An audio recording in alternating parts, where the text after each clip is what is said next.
नमस्कार, जय हिंद। आज दिनांक 12 जनवरी माननीय पूर्व मुख्यमंत्री उत्तर प्रदेश राष्ट्रीय अध्यक्ष अखिलेश यादव जी समाजवादी पार्टी के, आज उनका यहाँ पे कार्यक्रम है। स्वर्गीय परासनाथ यादव जी की जयंती है। इस अवसर पर यहाँ पर आज उनका कार्यक्रम है। इसके लिए आज यहाँ पर आ रहे हैं। काफ़ी प्रशंसकों की भीड़ है और कार्यकर्ता भी यहाँ पे काफ़ी उत्साहित हैं। कोरोना काल में पहली बार राष्ट्रीय अध्यक्ष जी आज यहाँ पर आ रहे हैं। जो दूसरे दल से हैं श्रीमती सुषमा पटेल जी, पार्टी के नेता KT यादव, पूर्व विधायक ओम प्रकाश दुबे जी, राजनारायण बिंद जी, रणजीत सिंह पटेल जो आजकल समाजवादी पार्टी में हमारे साथ हैं, श्री राम यादव जी पूर्व मंत्री, गुलाब चंद सजोर जी, राजेंद्र यादव जी, अजय यादव जी, ओम प्रकाश यादव जी, जिला पंचायत सदस्य, ब्लॉक प्रमुख अर्चना यादव जी, श्रीमती पुष्पा यादव, जिला पंचायत सदस्य ओवसी यादव, वीर प्रकाश यादव जी, और बड़ी संख्या में हमारे सभी समाजवादी नेता जो मंच पर नहीं पहुंच पाए मेरे सामने खड़े हैं और बैठे हैं। मंच पर हमारे अरशद खान साहब, इस्तुगाल कुरैशी जी और बड़ी संख्या में हमारे सभी निष्ठावान कार्यकर्ता साथियों, पत्रकार बंधुओं, मैं सबसे पहले समाजवादी पार्टी के संस्थापक, पूर्वांचल के दिग्गज नेता, जिनको आपने बहुत सारे साथियों ने देखा ही नहीं, बल्कि लगातार उनके साथ कंधे से कंधा मिलाकर के समाजवादी पार्टी को आगे बढ़ाने का काम किया। उनका आज जन्मदिन जो हम सब लोग याद कर रहे हैं, जब आज हमारे बीच में परासनाथ यादव जी नहीं है, अगर हमारे बीच नहीं है, लेकिन उनके तमाम कार्यकर्ता साथी और पूरा का पूरा परिवार हमें दिखाई दे रहा है। जहां परासनाथ यादव जी ने अपने पूरे जीवन में गरीबों के साथ खड़े होकर के लड़ाई लड़ी। गरीबों के साथ अगर कहीं अन्याय हुआ होगा तो आकर के वो आगे खड़े हुए। उसी का परिणाम है कि वो राजनीति में पीछे कभी नहीं मुड़े और लगातार राजनीति में ऊंचाइयों तक पहुंचे हैं। जैसे मैं यहाँ मंच पे खड़ा हूं, मेरी उम्र के बहुत सारे लोग होंगे, जब हम लोगों ने जन्म लिया होगा तब वो राजनीति में प्रधान बन चुके थे। प्रधान से लेकर के सबसे छोटी इकाई है और सबसे कठिन चुनाव है। प्रधान जी से कठिन कोई चुनाव नहीं होता। वो प्रधानी से लेकर के उत्तर प्रदेश के सदन में रहे, विधायक बनकर के पहुंचे, और एक समय ऐसा रहा होगा, यहाँ के लोगों ने देखा होगा कि कितने कांटे का चुनाव रहा होगा। और उस कांटे का चुनाव लोकसभा का जीत करके लोकसभा में पहुंचे। तो ऐसे कम नेता होते हैं जो जीवन भर गरीबों के साथ खड़े दिखाई देते हैं। आज तो तस्वीर बदली दिखाई दे रही है, राजनीति की भी और बहुत सी चीजों की। लेकिन कभी किसी ने जब पहली बार झंडा उठाया होगा तो सोचो राजनीतिक परिस्थितियां क्या रही होंगी। अगर हम पीछे मुड़कर के देखें 70 के इलाके के 70 के समय को, तो बताओ हम और आप क्या वो सम्मान पा जाते थे जो आज हम और आप सम्मान पा रहे हैं। यहाँ हमारे बुजुर्ग बैठे हैं, वो जानते होंगे समाज की क्या परिस्थितियां रही होंगी, समाज कैसा रहा होगा। उन तमाम चीजों से लड़ करके, संघर्ष कर करके न केवल खुद निकले कि जो धरती पे आता है, जन्म लेता है, उसे एक न एक दिन जाना पड़ता है। हम आज सब लोग जब अपने समाजवादी नेता पार्थ यादव जी को याद कर रहे हैं, उनके जन्मदिन है,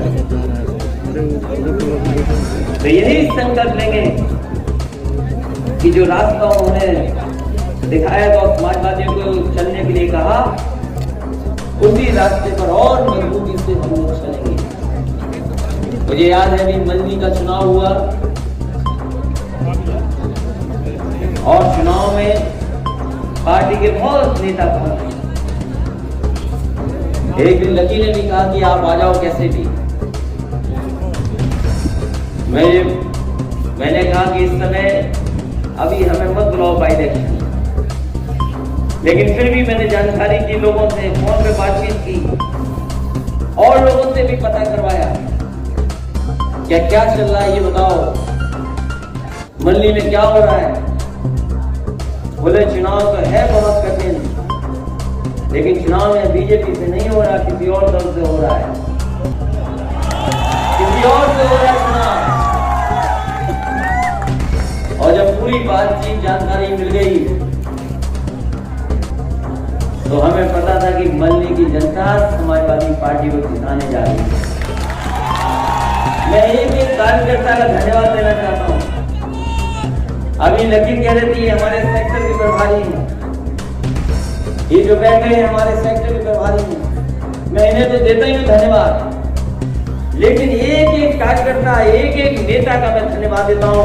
और गांव में रहने वाले गरीब किसान, माताएं, बहनें और नौजवान जिन्होंने मदद की समाजवादी पार्टी की और लकी यादव को विधानसभा में पहुंचाने का काम किया।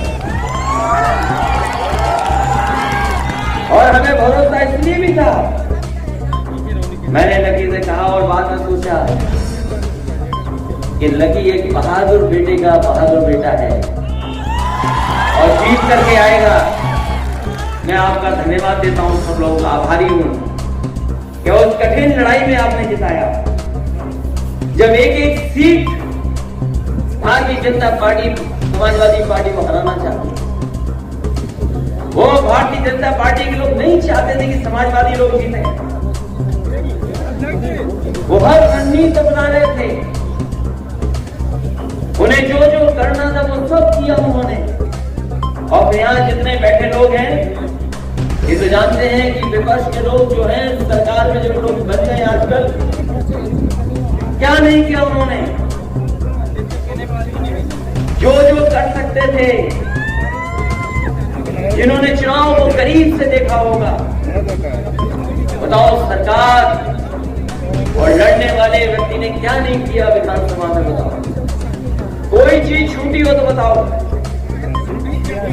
हर तरीका अपनाया, लेकिन उसके बावजूद भी क्योंकि ये क्षेत्र, ये विधानसभा जिसमें अभी अभी पार्थ यादव जी को जिताया था, उन्हें अपनी श्रद्धांजलि अगर किसी ने दी है तो यहाँ की बहादुर जनता ने श्रद्धांजलि देकर के लकी यादव को जिताने का काम किया। क्योंकि बहुत दिनों के बाद आपसे मिलने का मौका मिल रहा है मुझे, और तब मिल रहे हैं जब सरकार ने ये कहा है अपना नाम को मुंह बंद करो। और ये जो मास्क लगाने का काम है, बीमारी से बचने का जो एकमात्र इलाज अभी है, इस बीमारी ने हमें आपको सबको मास्क पहना दिया और न जाने कितने लोग चले गए, कितने लोगों की जान चली गई। हालांकि जिस तरीके से दुनिया के दूसरे हिस्से में लोगों की जान गई है, जो सबसे ताकतवर देश है अर्थव्यवस्था में, जो सबसे ताकतवर देश है फौज के मामले में, जहां पर इलाज की सुविधाएं दुनिया की सबसे बेहतरीन है, और वहीं इस वैश्विक महामारी में सबसे ज्यादा लोगों की जान चली है। 4 लाख के लगभग जान जा चुकी है, दूसरे हिस्सों में भी जान जा चुकी है, हमारे देश में भी जान गई है। हमारे गिनती सही है नहीं सही है हमें आपको पता ही नहीं है, और इस बीमारी में हम लोग लड़ते लड़ते मिलते काम करते करते बीमारी से लड़ रहे हैं। और कभी कभी अगर हम लोग सरकार से सवाल पूछ लें तो न जाने कैसा माहौल बना देते। अभी तो केवल हमने वैक्सीन की बात की तो कितना हल्ला मचाया उन्होंने। हमने कहा कि वैक्सीन के लेकर के लोग बिल्कुल साफ होना चाहते हैं, साफ सरकार बताए। हमें भरोसा है साइंटिस्ट पे, हमें भरोसा है, एक एक्सपर्ट पे भरोसा है, जो वॉलंटियर्स उनको भी हम बधाई देते हैं। दुनिया में जो जो रिसर्च कर रहे हैं, जो डॉक्टर्स हैं, साइंटिस्ट हैं, उनको भी बधाई देते हैं, क्योंकि ये पूरे के पूरे मानव के लिए खतरा बन करके आती है बीमारी। लेकिन क्या हमें और आपको भारतीय जनता पार्टी पे भरोसा है? क्या भारतीय जनता पार्टी पे भरोसा है हमें और आपको?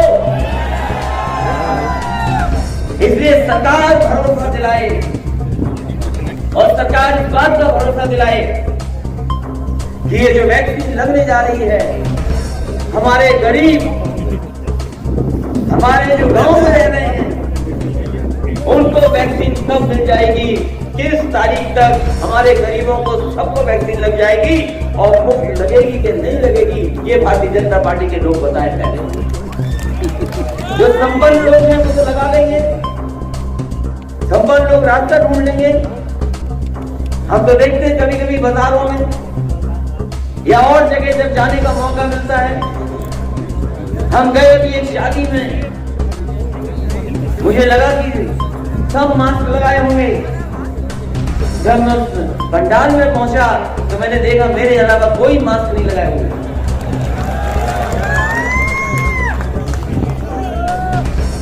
यहां भी बताओ, लेकिन सरकार है, उन्हें अपना कार्यक्रम करना पड़ेगा, तो कोई उनके लिए बीमारी नहीं है।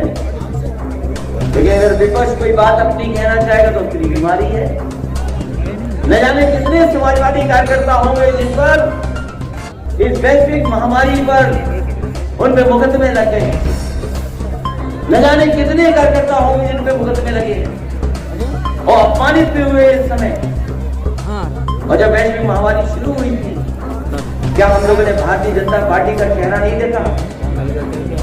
जो मजदूर महाराष्ट्र में, मुंबई में, गुजरात में अपना खून पसीना बहा करके हमारे देश को आगे बढ़ा रहे हैं, कारखाने चला रहे हैं, उन्हीं की वजह से अर्थव्यवस्था चल रही है। उनको किस हाल में छोड़ दिया था? किसी के लिए ट्रेन नहीं, किसी के लिए बस नहीं, और जहां वो टीवी देखते थे कि न जाने इस बीमारी से कितने लोगों की जान चली जाएगी, वो बेचारे जैसे थे, जहां रह रहे थे, अपना सब कुछ छोड़ करके अपने साथ जो कुछ सामान ले जा सकते थे लेकर के चल दिए। ऐसी ऐसी कहानियां हैं दुनिया में, किसी हिस्से में ऐसी कहानियां सुनने को नहीं मिलेगी। लोग बेचारे अपना महाराष्ट्र से, गुजरात से चल दिए, पैदल पैदल, साइकिल से चल दिए, मोटरसाइकिल से चल दिए और अपने घरों में पहुंचे। लोगों की जान चली गई।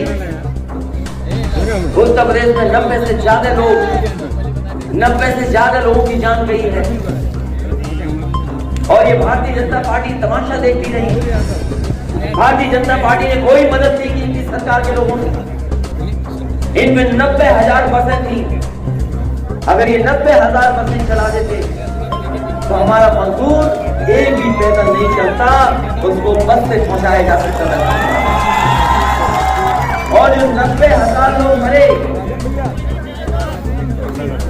जो 90,000 लोगों की जान गई, 90 लोगों की, जो 90 लोग, 1000 मत बोलिएगा, 90 लोग जो गए, जिनकी जान गई उत्तर प्रदेश में, एक की भी मदद भारतीय जनता पार्टी ने नहीं की। 90 के 90 परिवारों की मदद अगर किसी ने की तो समाजवादी पार्टी ने अपने खजाने से 1-1 लाख रुपए की मदद की। हम इससे पूछना चाहते हैं सरकार के लोगों से ये जिम्मेदारी आपकी थी, ये जिम्मेदारी क्यों नहीं निभाई आपने? और यहाँ पे तो